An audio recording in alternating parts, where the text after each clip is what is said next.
ओं नमः शिवाय मोर स्नेहर छात्र छात्री माने दीपुसर ज्ञान यूट्यूब चैनल को स्वागत करुच्ची। आज पिलामाने मु plus two second year arts commerce science पिलामानक पई एमआईएल रो पुणी एक सुंदर वीडियो नहीं आसी।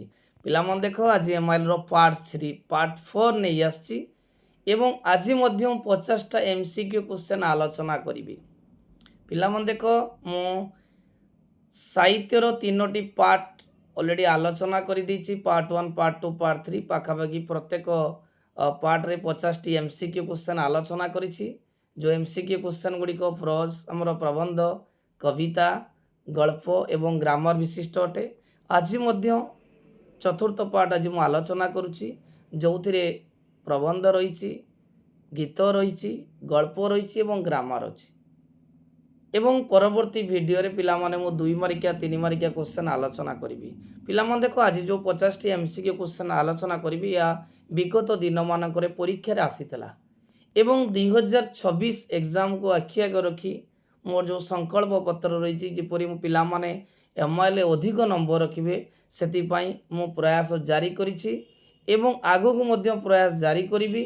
कारण 18 तारिख एवं 20 तारिख एमआईएल रे किपरि पिला माने साइंस कॉमर्स आर्ट्स पिला माने अधिक नंबर रखिबे सेति पई मो प्रयास जारी करुछि एवं पिला माने मो चैनल सहित जड़ित ही रहिबो। निश्चय एमआईएल तुम अधिक नंबर रखिबो। देखो पिला माने वर्तमान आम एमसी क्वेश्चन आलोचना करिबा। आज पाखापाखि 50टी क्वेश्चन आम आलोचना करिबा 50टी एमसीक्यू। प्रथम क्वेश्चन कहिछि बारीबाह स्निग्ध कजल कांति केउटारे नेत्रस्रव सृष्टि करिछि। ऑप्शन अलकापुरी पाटलिपुत्र उत्कल पुष्पपुर। एटा पिला माने को विषय आसी ना एटा पुष्पपुर रे वर्षावरण प्रबंध आसी। एठारे प्राबंधिक कृष्णचंद्र पाणिग्राही वर्णना करिसंती जे बारीबाहर स्निग्ध कजल कांति पुष्पपुर रे नेत्रस्रव सृष्टि कर। द्वितीय क्वेश्चन क्या उत्कलर कमल केशर बोली कह जाए। पिला मन रखता उत्कलर कमल केशर होचंती नीलांचल व जगतर नाथ जगन्नाथ। नेक्स्ट क्वेश्चन काहाटारे बदान्यतार महत्व बढ़ी उठे बोली प्राबंधिक कहिसंती। एटा भी पिला माने से पुष्पपुर वर्षावरण राशि काहाटारे बदान्यता महत्व बढ़ी उठो ना दरिद्र ठारे। नेक्स्ट क्वेश्चन श्रेणीबद्ध नारी मानकर प्रभावटी किपरि करुथिबा वर्णित होइछि। जे श्रेणीबद्ध नारी मानकर प्रभावटी किपरि गति करुथिबा वर्णित होइछि। निर्झर परी ऐक्यतान परी बेणुस्वन परी। पिला माने उत्तर होछि निर्झर परी। किए बानर बानरींकर क्रीड़ा दौड़िबा होइथिबार उल्लेख अछि। किए बानर बानरींकर क्रीड़ा दौड़िबा होइथिबार उल्लेख अछि। महावन तालतरु सिंधुपात वंशवन। उत्तर पिला मान होछि वंशवन। छो क्वेश्चन जिबा जे गणतंत्र शासन रे लोके काहाकू शासन करंती। जे गणतंत्र शासन रे लोके काहाकू शासन करंती एटा बोले माने तीन तुंडरू आसीची। तीन तुंड रे प्राबंधिक भुवनेश्वर बेहरा वर्णना करिसंती जे गणतंत्र शासन रे लोके काहाकू शासन करते निजे निजको शासन करंती। भारत को कहार पीठस्थली बोली कहा जाइछि। जे भारत को कहार पीठस्थली कहाइछि। न्याय अन्यायर धर्म अधर्मर पाप पुण्यर छुआ अछुआर। मनता पिला माने भारत को कहार पीठस्थली बोली कहा जाइछि। उत्तर पिला मान होछि छुआ अछुआर। लोक प्रतिनिधि मनोनयन को गणतंत्र कौन बोली वर्णना करा जाइछि। लोक प्रतिनिधि मनोनयन को गणतंत्र कौन बोली वर्णना करा जाइछि ना मेरुदंड। मनता पिला माने जे लोक प्रतिनिधि मनोनयन होछि गणतंत्र मेरुदंड। एटा भी तीन तुंडर विषय आछि। नेक्स्ट क्वेश्चन पुरोहित निज आखि दुईटा को मकोची छेलीर कौन हलाई देइथिले। जे पुरोहित निज आखि दुईटा को मकोची छेलीर कौन हलाई देखिले ସିଂହ, ଲାଞ୍ଜ, ଗୋଡ଼, ଅଣ୍ଟା। ଉତ୍ତର ପିଲାମାନେ ହେଉଛି ଲାଞ୍ଜ। କିଏ ଛେଳିଟିକୁ ଆଦରରେ ଛାତି ପାଖରେ ଜାବୁଡ଼ି ଧରି ଚାଲିବାକୁ ଲାଗିଲା?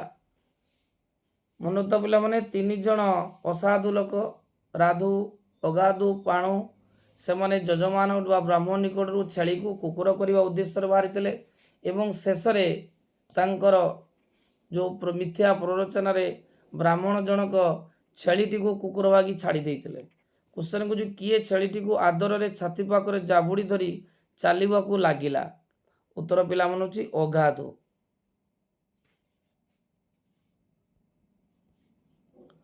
ଜିଲ୍ଲା ପରିଷଦ ସଭାର ଆଲୋଚନା ପାଇଁ ସଭା ତଳୁକୁ କେଉଁ ବିଷୟ ଥିଲା? ଏଇଟା ପିଲାମାନେ ସ୍ୱାଧୀନ ଦେଶର ଶିକ୍ଷା ଚିନ୍ତାରୁ ଆସିଛି। ଏଠି ପ୍ରାବନ୍ଧିକ ଗୋଲକ ବିହାରୀ ଧଳ ବର୍ଣ୍ଣନା କରିଛନ୍ତି ଯେତେବେଳେ କେଉଁଠି ଗୋଟେ ଜିଲ୍ଲା ସଭା ହୁଏ ସେତେବେଳେ ସଭା ବିଷୟରେ କ'ଣ ଥାଏ? ଶିକ୍ଷା ଥାଏ।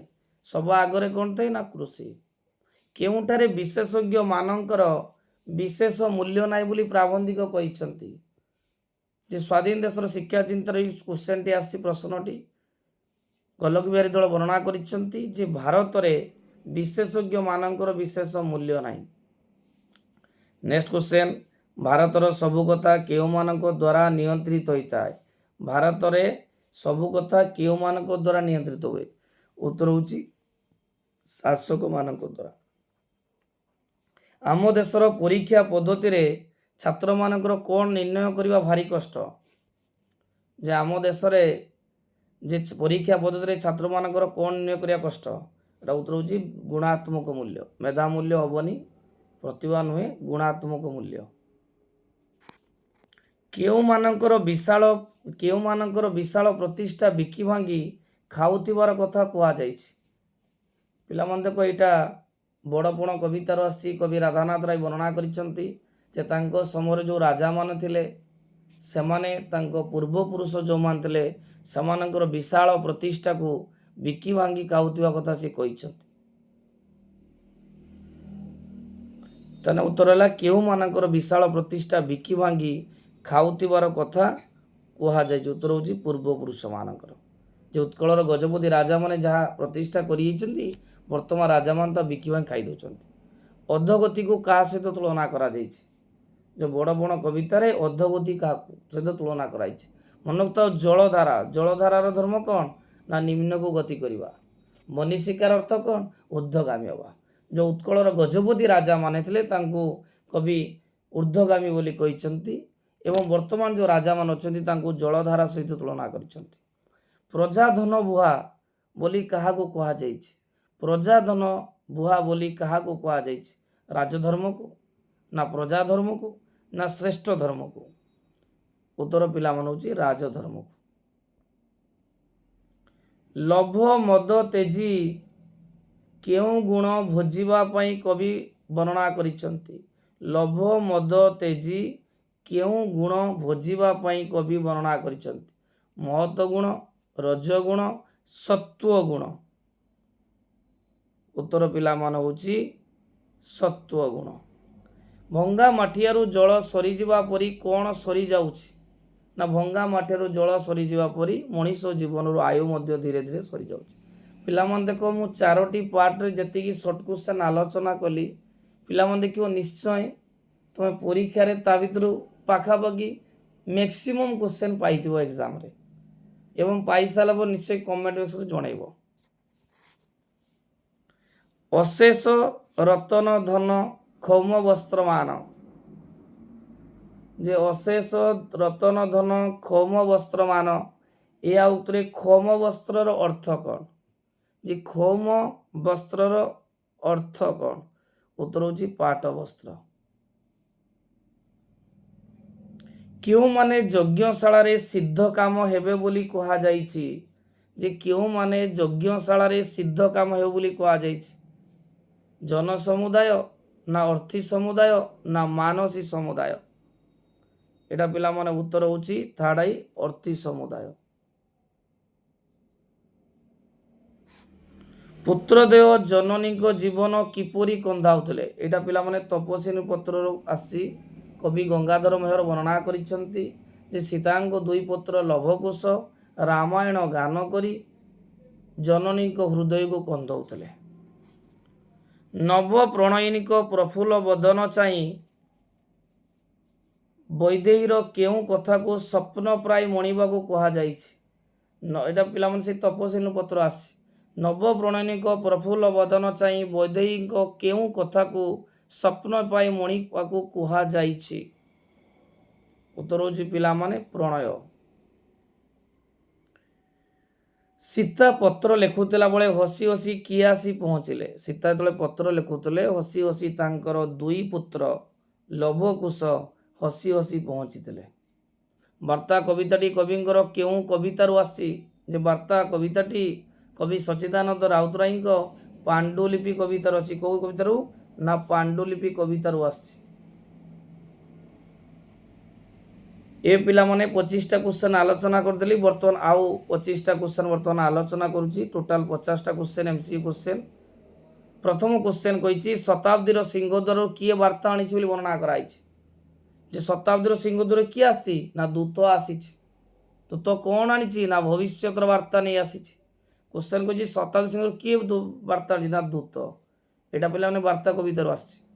ମନୁଷ୍ୟ ପୁତ୍ରକୁ କାହା ଭଳି ନିଷ୍ପେଷିତ ହେବାକୁ କବି ଆଶା ଦେଇଛନ୍ତି?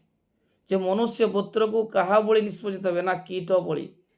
ଯେ ମନୁଷ୍ୟ ପୁତ୍ରକୁ କୀଟ ଭଳି ନିଷ୍ପେଷିତ ହେବାକୁ କବି କହିଛନ୍ତି।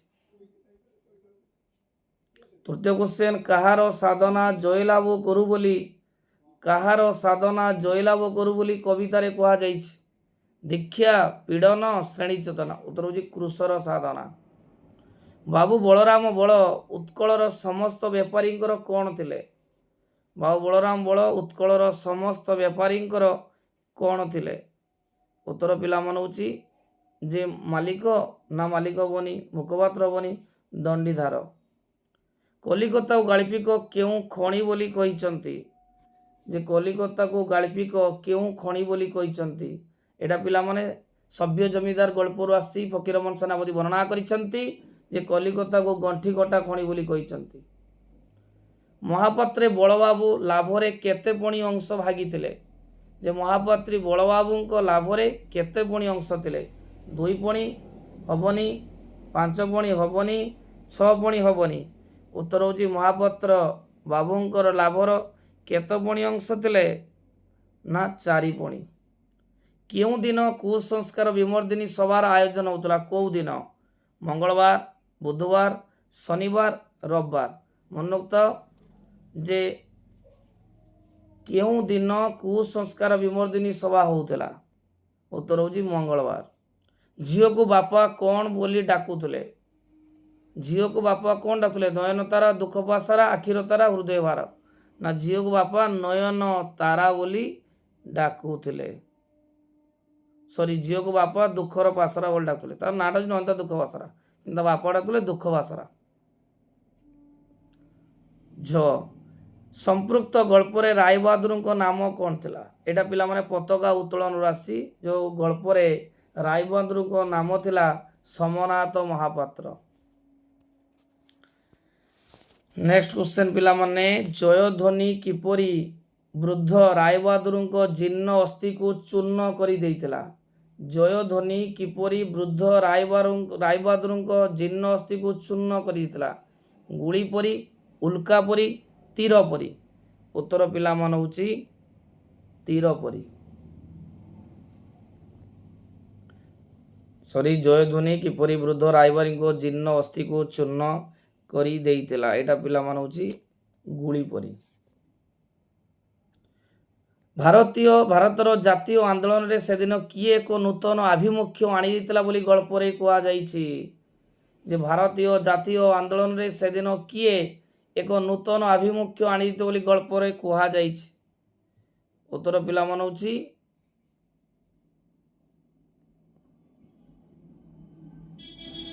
ଭାରତୀୟ ଆନ୍ଦୋଳନରେ ସେଦିନ କିଏ ଏକ ନୂତନ ଆଭିମୁଖ୍ୟ ଆଣିଦେଲା? ନା ଉତ୍ତର ହେଉଛି ଅହିଂସାବାଦ। ରନ୍ଧାଘର ଭିତରୁ ଦୌଡ଼ି ଆସି କିଏ ବାପ ପୁଅଙ୍କ ମଝିର ଠିଆ ହୋଇ ପଡ଼ିଥିଲେ? ରାୟବାହାଦୁରଙ୍କ ବୋହୂ, ନା ସ୍ତ୍ରୀ, ନା ଝିଅ, ନା ନାତି? ଉତ୍ତର ପିଲାମାନେ ହେଉଛି ଯେ ରନ୍ଧାଘର ଭିତରୁ ଦୌଡ଼ି ଆସି ବାପ ପୁଅଙ୍କ ମଝିରେ କିଏ ଠିଆ ହେଇଥିଲେ? ଉତ୍ତର ହେଉଛି ତାଙ୍କ ସ୍ତ୍ରୀ, ରାୟବାହାଦୁରଙ୍କ ସ୍ତ୍ରୀ। ରାୟବାହାଦୁରଙ୍କ ପୁତ୍ରବଧୂର ନାଁ କ'ଣ ଥିଲା? ଯେ ରାୟବାହାଦୁରଙ୍କ ପୁଅ ନାଁ ଥିଲା କ'ଣ? ଅରୁଣ। ଅରୁଣର ସ୍ତ୍ରୀ କିଏ ଥିଲା? ଅପର୍ଣ୍ଣା। ମନେ ତ ଅରୁଣର ସ୍ତ୍ରୀଙ୍କ ନାଁ ଥିଲା କ'ଣ? ଅପର୍ଣ୍ଣା। ନର ଓ ବାନର ବର୍ଗରେ ମଧ୍ୟରେ କାହାର ଉପଯୋଗିତା ସମ୍ପର୍କରେ ତର୍କ ସଭା ହେଉଥିଲା ବୋଲି କଛପଟି ଭାବୁଥିଲା? ନର ଓ ବାନର ବର୍ଗ ମଧ୍ୟରେ କାହା ସହିତ ଉପଯୋଗିତା? ମନୁଷ୍ୟମାନଙ୍କ ସହିତ। ଆଉ ଥରେ ପିଲାମାନଙ୍କୁ ଦେଖ, ନର ଓ ବାନର ବର୍ଗ ମଧ୍ୟରେ କାହାର ଉପଯୋଗିତା ସମ୍ପର୍କରେ ତର୍କ ସଭା ହେଉଥିଲା? ନା ଲାଙ୍ଗୁଳର। କେଉଁ ଋତୁରେ ହଂସଦେୟ ସରୋବରରେ ଏକତ୍ରିତ ହେଉଥିଲେ? ଆକାଶ କଇଁଚରୁ ପିଲାମାନେ ଆସିଛି, ମନୋଜ ଦାସ ବର୍ଣ୍ଣନା କରିଛନ୍ତି। ଯେଉଁ ହଂସଦେୟ ଦୁଇ ଜଣ ଥିଲେ, କିଏ କିଏ ଥିଲେ? ସଙ୍କଟ ଆଉ ବିକଟ। ସେ ଦୁଇଟା ଯେ ହଂସ କେଉଁ ଋତୁରେ ଆସୁଥିଲେ? ନା ବର୍ଷା ଋତୁରେ ଆସୁଥିଲେ।